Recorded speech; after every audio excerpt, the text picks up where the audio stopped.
Dear children, yesterday I taught you religious belief lesson in history. Now look at page number 57. Kabir, a case study. Kabir was a notable exponent of Bhakti movement. He made most earnest efforts to foster a spirit of harmony between Hindus and Muslims. His early life is lost in mist of time. It is believed that he was born in Brahmin widow in Banaras, who left him near a tank from where he was picked up by a Muslim weaver. Scholars differ about his date of birth.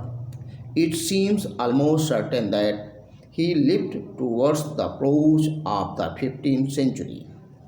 From his early life, he was a boy of meditative mind and thoroughly religious, or in an unconventional sense.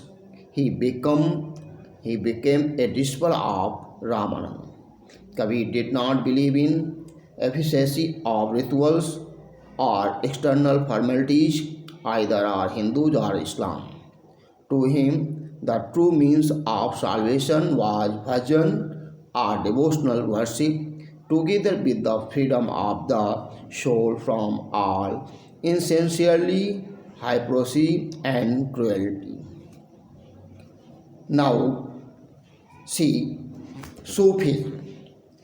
The word Sufi is derived from the Arabic word Safa, which means pure. Muslim saint who advocated a life of purity and renunciation came to be known as Sufis. According to Sufis, God is the unite behind all purity and the reality.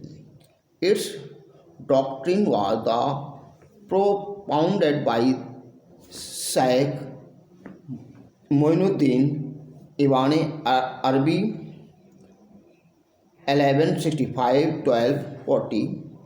All the Sufis in India believed in this theory and were successful in converting a large number of low caste Hindus to Islam.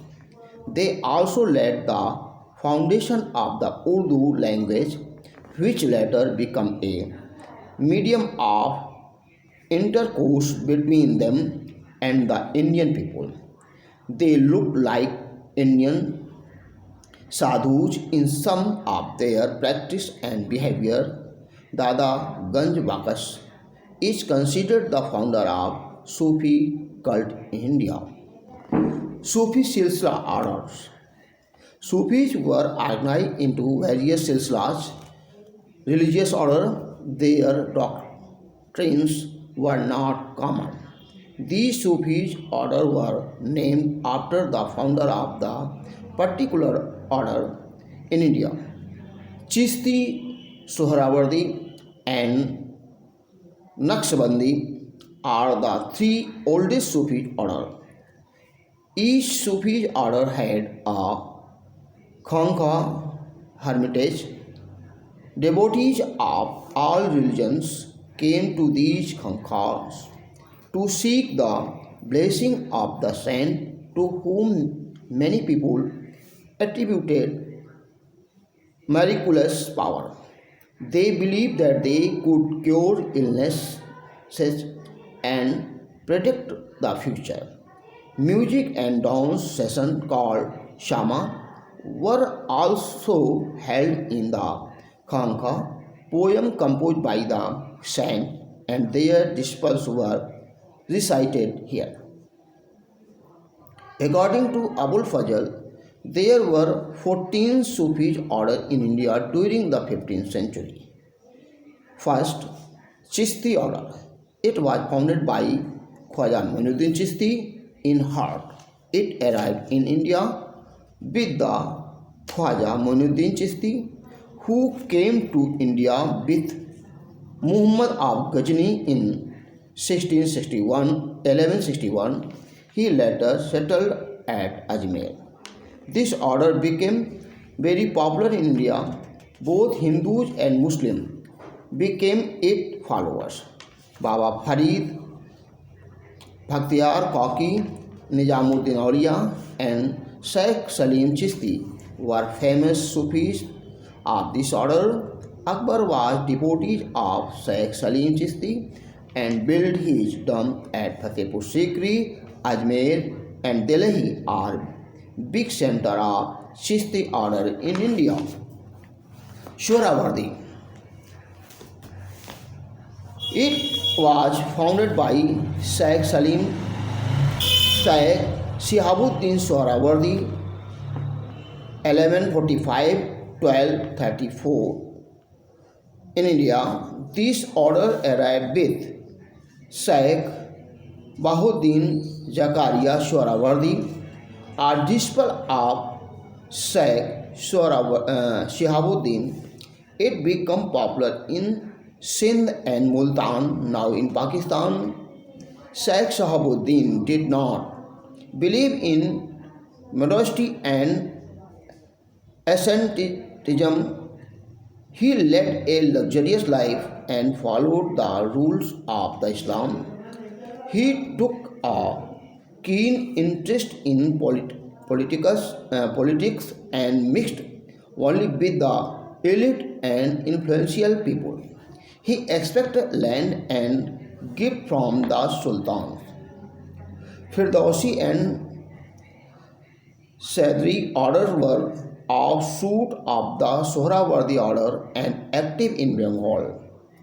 Naqshbandi order, it was founded by Khwaja Badi Bita in the 16th century. Sheikh Ahmad Srihendi was a famous Sufi of this order. Teaching of Sufism. The Sufis did not believe in the feast, fast, and rituals, and emphasis on love and devotion to reach God. They preached the God is one and almighty, all the people are His children. To love God is to love mankind.